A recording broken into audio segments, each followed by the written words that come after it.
It's Sunday night, and we're still in the subject of the spirits in prison.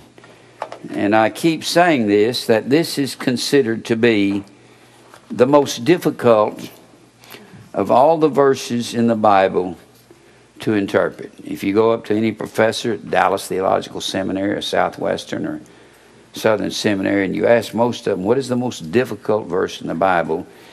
If they're on the ball that day, they'll say over in 1 Peter 3 in verse 19, 18, 19, 20, there where it's talking about the spirits in prison. Let's go back there. And I'm trying to really, I don't know how long I've been in this study, but I've been in this study for months, 3 or 4 months, maybe 4 months. And most preachers can't think of 15 minutes to fill up on this. In fact, they can't think of 5 minutes to fill up on the spirits in prison because they don't know what it is. And everything boils down to definition. That's what it does. And that's true of anything in the Bible. And I don't mean define one word or 2 words. I mean define about 5,000 words, and you'll find out what a whole lot of things mean. You'll find about what 4 or 5 things mean if you define just words everywhere for years and years and decades and divide the culture, and you'll find out. And unless I don't study something and then figure it out, overnight. Sometimes when something hits me, I'm going, whoa.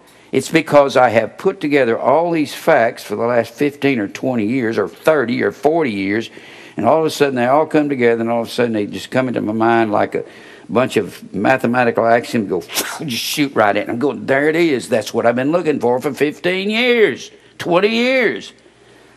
But you don't try to force. I keep saying, if you force square pegs in a round hole, you won't find it.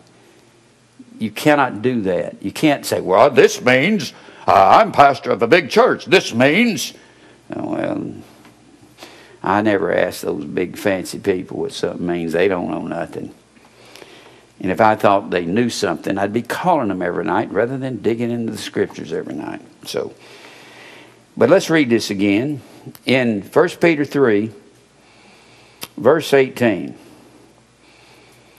Well, let's read 17, 18. For it is better if the will of God be so, if God's will be so, that you suffer for well-doing than for evil-doing. And then it gives us the example of Christ suffering for evil-doing and being crucified for what he said. For Christ also hath once suffered for sins, and he was the just for the unjust, that he might bring us to God. And he was put to death in the flesh, but quickened by the Spirit. And put to death in the flesh and quickened by the Spirit is the means, if you'll notice, there's a semicolon there. Now, I know that semicolons are not in the original Greek text. But a semicolon is implied by the language here. That's why the translators put it there. It's implied. You're not through with the thought or with the sentence.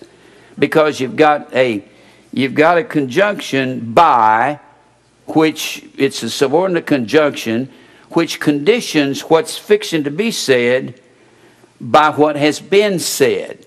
By determines, that is subordinate to the previous phrase, put to death in the flesh, put to death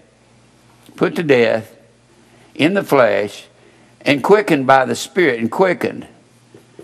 And this is the means by which he preached to the spirits in prison.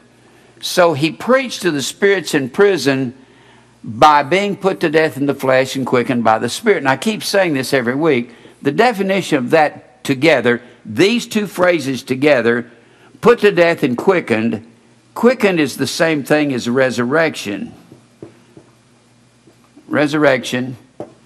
And put to death. Christ was put to death on a cross, and then he was resurrected. So resurrection means to come to life after dying. Come to life. So the resurrection after being put to death is the means by which Christ will preach to the spirits that had been in prison even since the days of Noah. Now, there's two sets of people upon the earth. There are Jews and Gentiles. This is all. Jews and Gentiles. Now, the Gentiles, they were forbidden from understanding or being given the truth all the way through the Old Testament, from Adam all the way to Jesus.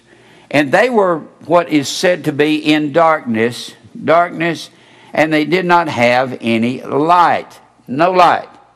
Now, prison, phulake, P-H-U-L-A-K-E, means the division of day and night, or light and darkness.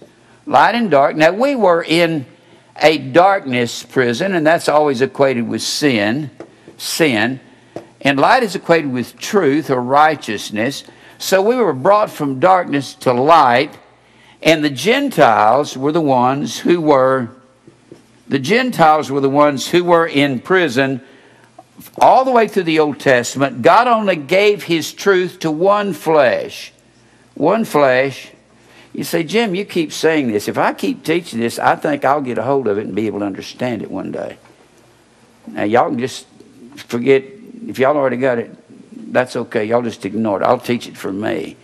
Man, I keep teaching this and saying, I'm going to really grasp some things about this. And I'm not singing. Do you know, the more I teach it, the more I see about it. So this time period, there's a time period of Gentiles where the Gentiles will come to the light. And that's the same time period of what the Bible says calls the 1,000 years. Except the word is not 1,000 years. And that's because the Gentiles were in prison or in darkness for 4,000 years. Only one flesh, or the Jews, the Jewish flesh, the Shemites, or the Semitic people. And these were the descendants of Shem, who was the son of Noah. And Shem's descendants, his descended family, goes all the way down to Abraham, Isaac, and Jacob. These are his great-great-great-great-great-great-great-grandsons. So this is one family or one flesh, and that's all that God gave the truth to, other than a few that He would show grace to, just a few certain ones, and that would be people like Ruth the Moabite, or Uriah the Hittite, and Rahab the harlot. These were people that had been pagans that God opened their hearts, and they were Gentiles. But on a national scale, God did not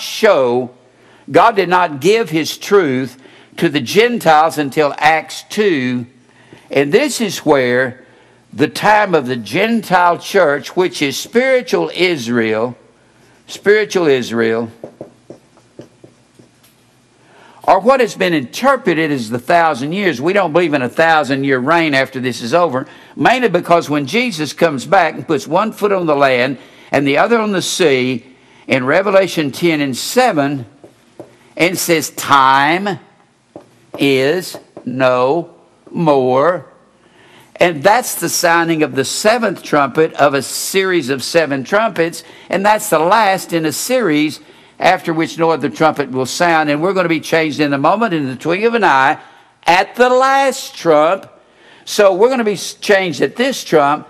Time is no more. If time is no more at the end of time, what do you call 1,000 years? Time? In that time, I just want to go, what is wrong with you guys? Time is over.